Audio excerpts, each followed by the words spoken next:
Hello everyone, welcome to my General Hospital official channel. I hope everyone is having a wonderful day. Before we begin, please hit the subscribe button and give this video a thumbs up.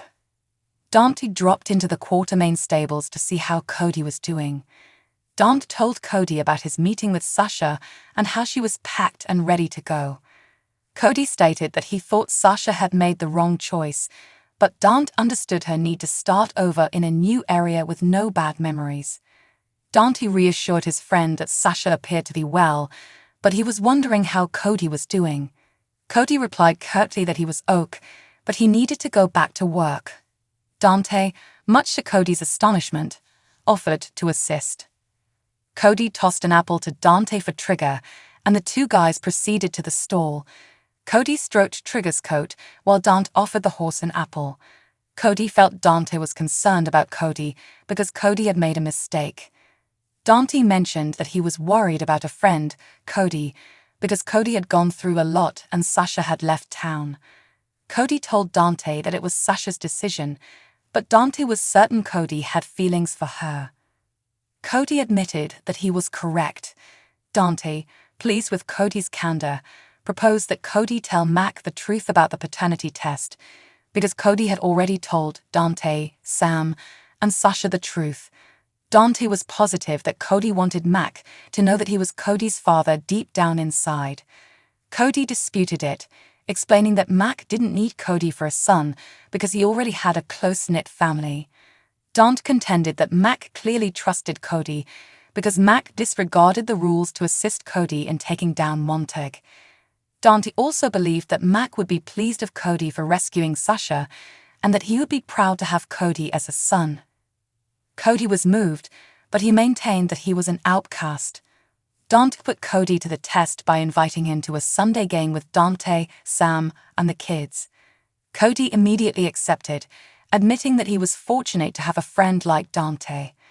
Cody fed Trigger a carrot after Dante left, explaining that Dante had a different life than Cody and couldn't see that investing in people didn't pay off. Cody was about to leave when he heard a disturbance behind him. Sasha was standing in the doorway when he turned around. Liesl told Willow about her trip to a spa in Dance, where she had hiked for hours each day and indulged in daily ice baths and colonics. Willow, terrified, inquired if Liesl had paid for it. It was heaven for $10,000 a week, Liesl added. Willow agreed that Liesl looked fantastic. Liesl said, with a smile, that she was back to her former self and that she would love to return to the spa with both Willow and Nina. Willow speculated that Nina would not want to leave the house without her new husband. What? Liesl inquired.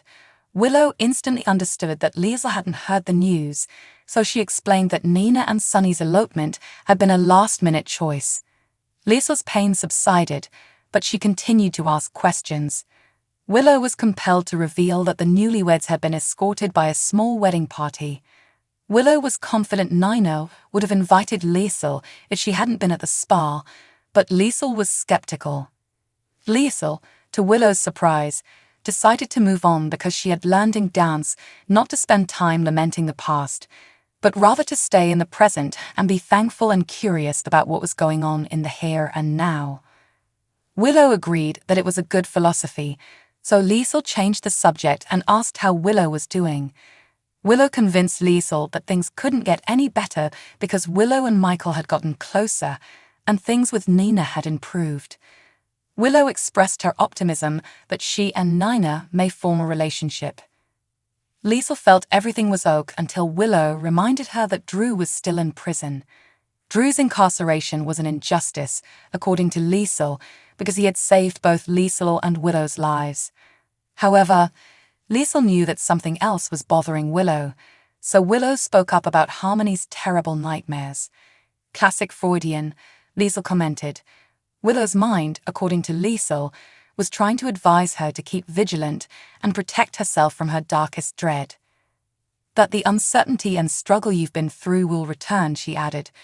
Liesl believed it was a false dream, and she advised Willow to disregard it because Willow's future, including her relationship with Nina, was bright and lovely. Trainer and Ava had a nice reunion in a nearby coffee shop. Trina inquired about Ava's health, and she assured her that she was okay. Trina became distraught as she expressed her inability to lose Ava, but Ava promised her that she would not. Trina was intrigued as to why Mason had kidnapped her buddy, but Ava dodged the topic by claiming that it didn't matter as long as Mason was in custody and received the punishment he deserved. They briefly discussed the terrifying moments when Dex and Dante saved Ava, but Ava admitted that she wanted to put the past behind her for the sake of Avery.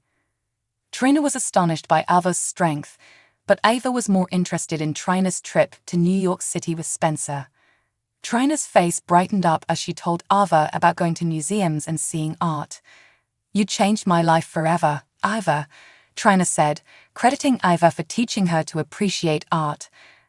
Ava contended that Trina had always had a keen eye.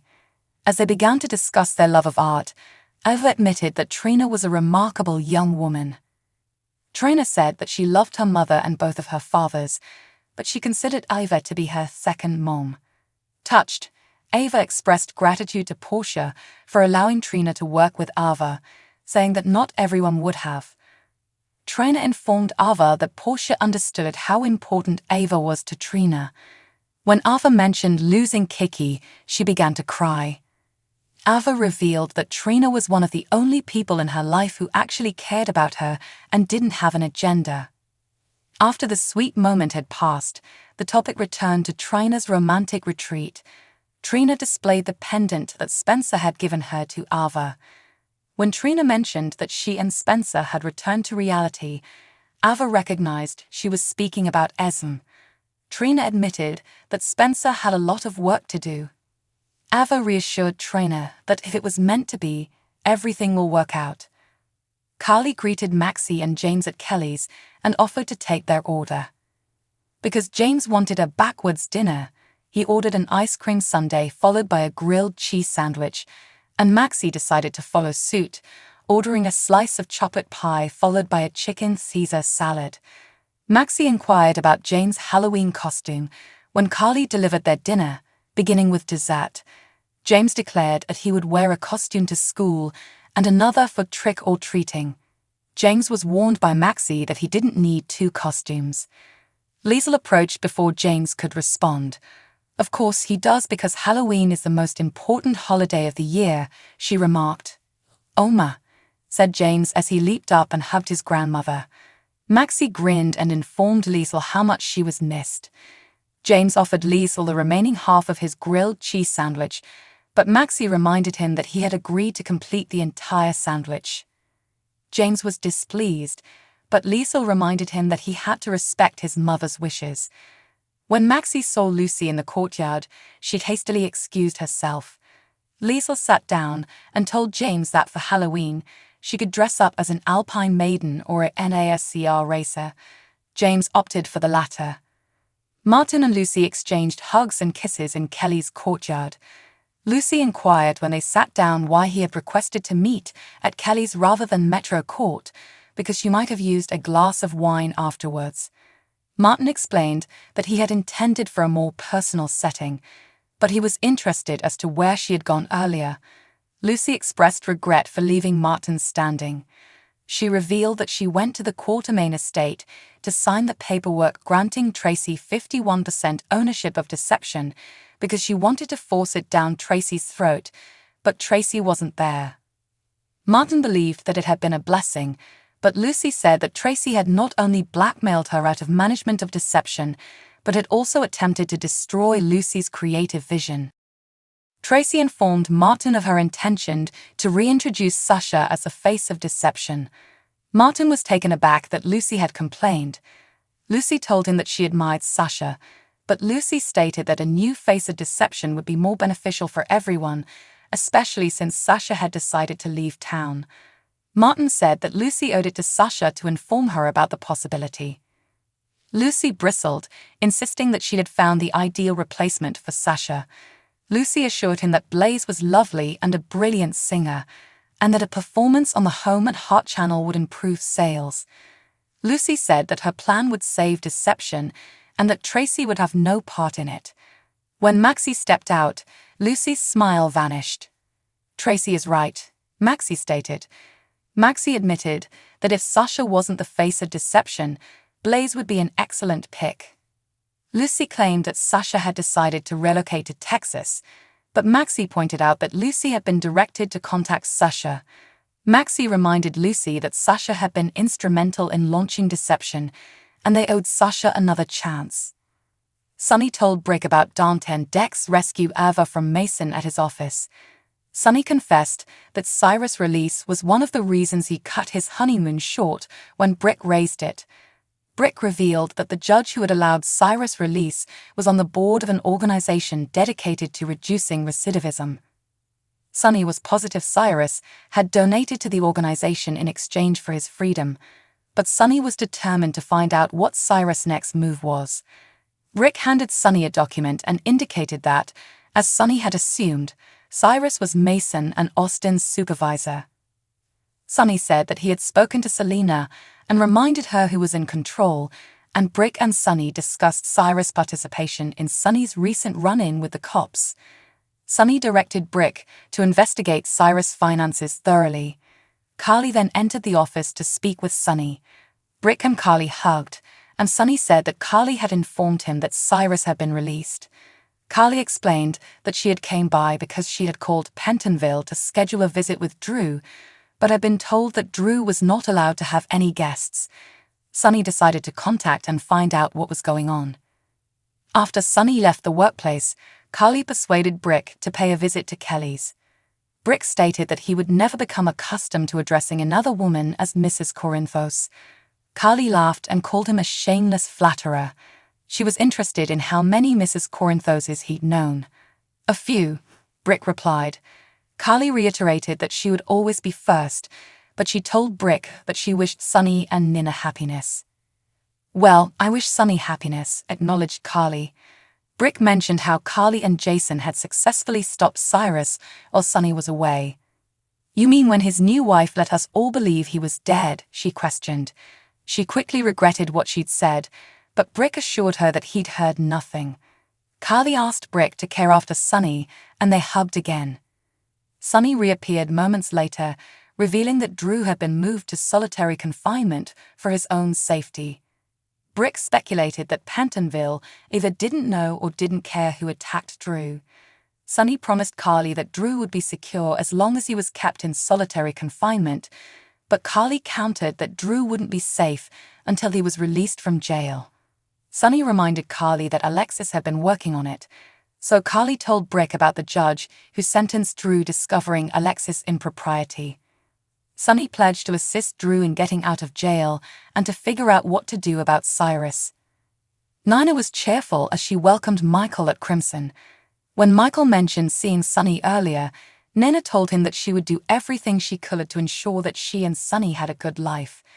Michael didn't say much, so she switched tactics and told him she was sorry to see Michael and Willow depart the island so soon after the wedding. She recommended that Michael, Willow, and the kids come back to the island with her and Sonny for an extended stay. I don't see that happening, Michael responded. Nina assumed it was a schedule issue and promised him that they could find a time that worked for everyone. Michael stressed that it was not in his family's best interests to do so, and that they would not be spending much time with Nina in the future. Nina, perplexed, inquired about the new understanding they had formed when Michael and Willow attended Wiley's wedding. Michael said that it was his father's wish, and Willow had agreed. Nina said that at the wedding, Michael appeared to be really delighted for Sonny and Nina. Nina was positive it wasn't an act since she felt the anger between them fade. Michael was enraged when Nina revealed her secret to him. He took out the tape recorder and began playing Martin's confession.